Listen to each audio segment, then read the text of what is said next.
Some of the most powerful stories in the world don't begin with privilege, comfort, or opportunity. They begin with struggle, with empty refrigerators, worn-out shoes, eviction notices, and dreams that feel almost impossible to hold on to. For many Black women, the journey to success didn't start at the top.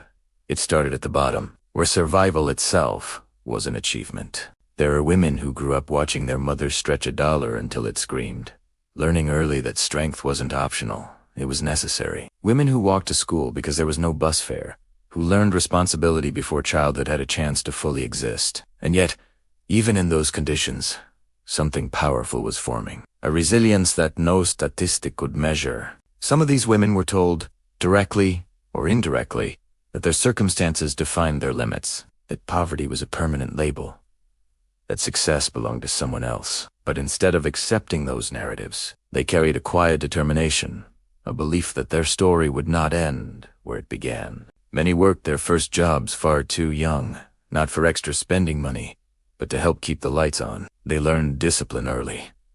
They learned sacrifice. They learned how to keep going, even when exhaustion settled deep in their bones. And while the world often overlooked them, they were building something internally: confidence, grit, and an unshakable will. As they grew older, challenges didn't disappear. Some faced broken systems that offered little support. Others navigated workplaces where they had to work twice as hard to be seen as half as capable. Some were underestimated because of where they came from, how they spoke, or how they looked. But instead of shrinking, they adapted.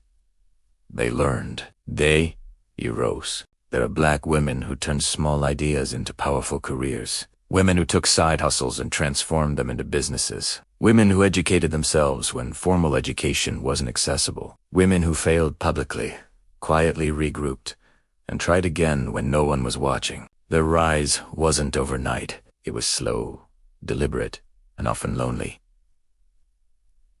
There were moments of doubt, moments when giving up felt easier than pushing forward, moments when the weight of responsibility felt unbearable. But they kept moving, step by step, building a future that once felt unreachable. And then there are the single mothers, women who carried not only their own dreams, but the dreams of their children too.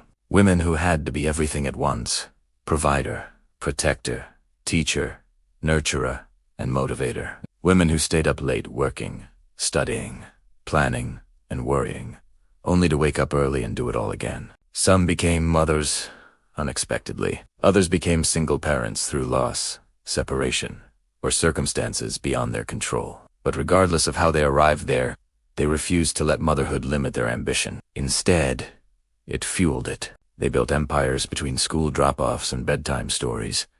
They made business calls while cooking dinner. They studied after their children fell asleep. They turned kitchens into offices and setbacks into lessons. Their children didn't just watch them succeed, they watched them persevere. These women understood that success wasn't just about personal achievement. It was about creating stability, about breaking cycles, about showing the next generation what was possible. And even when they felt tired, unseen, or overwhelmed, they kept going, because quitting was never an option. Their stories remind us that power doesn't always look loud. Sometimes it looks like consistency. Sometimes it looks like endurance. Sometimes it looks like choosing hope, even when the odds say otherwise. Not all triumph begins with ambition. Sometimes it begins with pain. There are Black women whose lives were shaped by trauma, loss, abuse, betrayal, rejection, or deep emotional wounds. Pain that lingered long after the moment passed. Pain that tried to define them. Pain that could have broken them. But instead of allowing that pain to consume them, they transformed it. Some women turned grief into advocacy. After losing loved ones, they became voices for change, healing, and awareness. Others turned personal struggles into platforms that uplifted thousands. They took the very things that once hurt them and used them to help others feel seen, understood, and less alone. There are women who survived relationships that drained their spirit, only to rediscover themselves and rebuild stronger than before. Women who faced mental health battles in silence, then chose to speak openly so others wouldn't have to suffer alone. Women who were told they were too much, too emotional, too strong, too outspoken, and decided to be exactly that anyway. Their healing wasn't linear.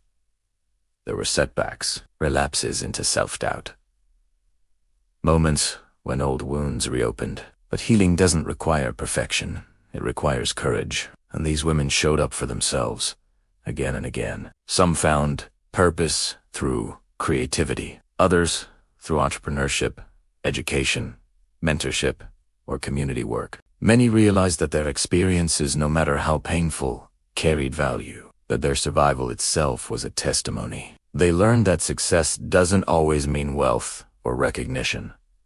Sometimes success means peace. Sometimes it means boundaries. Sometimes it means choosing yourself after years of choosing everyone else. And through their journeys, they became living proof that broken beginnings do not prevent powerful endings. These stories resonate because they are real, because they reflect struggles so many people carry quietly, because they remind us that strength isn't the absence of pain. It is the decision to rise despite it. Black women have always known how to turn adversity into action, how to turn hardship into wisdom, how to turn survival into legacy. Their triumphs aren't just personal victories, they are collective inspiration. They remind us that no matter where you start, no matter what you've endured, your story is still being written. And sometimes, the most inspiring chapters come after the hardest pages.